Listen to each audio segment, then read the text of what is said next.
Natalie went home and thought with frustration about starting to look for another job from scratch. Liam, seeing that his mom was not her usual self, pulled at her sleeve in his familiar way and asked in a concerned voice, "Mommy, what happened? Did someone upset you today?" Natalie's heart filled with warmth when she realized Liam was worried about her. She crouched down and gave him a hug. "Liam, I might not have a job after all. I may not be able to support you anymore." She got emotional. "It's okay, Mommy. Daddy can help raise me." This acted on Natalie like a slap in the face. "Liam, you are not allowed to think or say that. His money belongs to him, and as a woman, I have to depend on myself, not spend another man's money." Liam looked puzzled, so Natalie softened. "Of course, when you grow up and start earning money yourself, don't forget about your mother, okay?" Bryce had returned home while Natalie and Liam were talking. As he came into the room, he asked humorously, "So, this is how you educate your boy, huh?" Natalie hadn't expected him to be home so early. "I was only joking." When Liam saw Bryce, he ran to hug him. "Dad, you're home. I missed you a lot." He picked Liam up and asked in a very rare, gentle moment, "Are you hungry?" "I am really hungry. Mrs. Perkins said she'd cook me my favorite mac and cheese, but I wanted to wait for you to come home so we could eat together." Bryce's heart softened when he looked at the boy. "All right, kiddo, we'll eat together in a while." Natalie saw this gentle expression and was touched. Mrs. Perkins, meanwhile, put the dishes on the dining table and called them to have dinner. There were lots of different dishes alongside Liam's mac and cheese. Fries, onion rings, salads, all sorts of things. Liam's eyes lit up when he saw the food. "Wow, Mrs. Perkins, you're the best." Mrs. Perkins was beaming with joy. "Mrs. Perkins, please come and eat with us." She was a little hesitant to eat with them. Natalie saw her hesitation and guessed what she was worried about. "Mrs. Perkins, you've cooked so much food. We can't possibly finish all of these dishes without you. Please, come eat with us." She walked over to the dining table and sat down next to Liam to eat.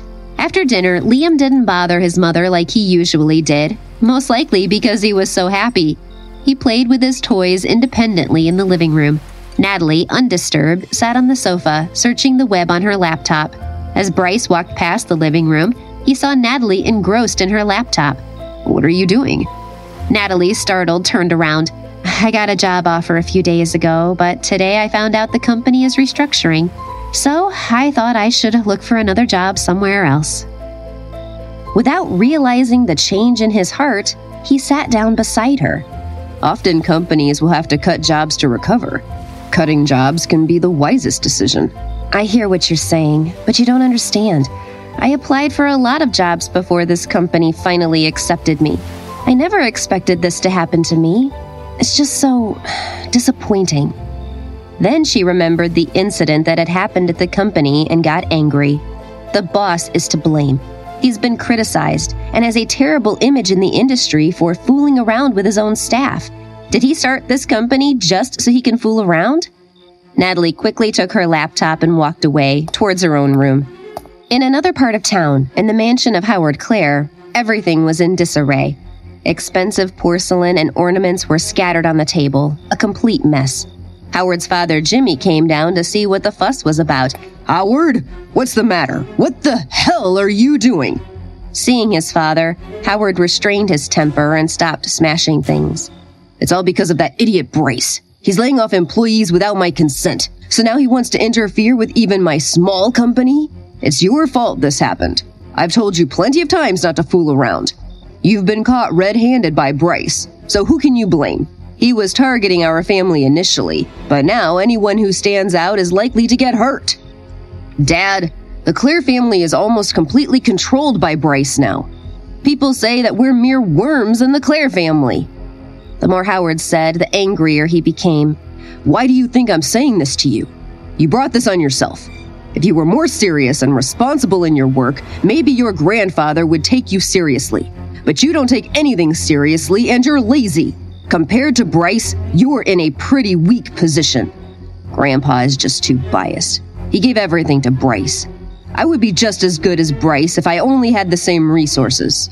Jimmy looked at him coldly. He knew his son better than anyone.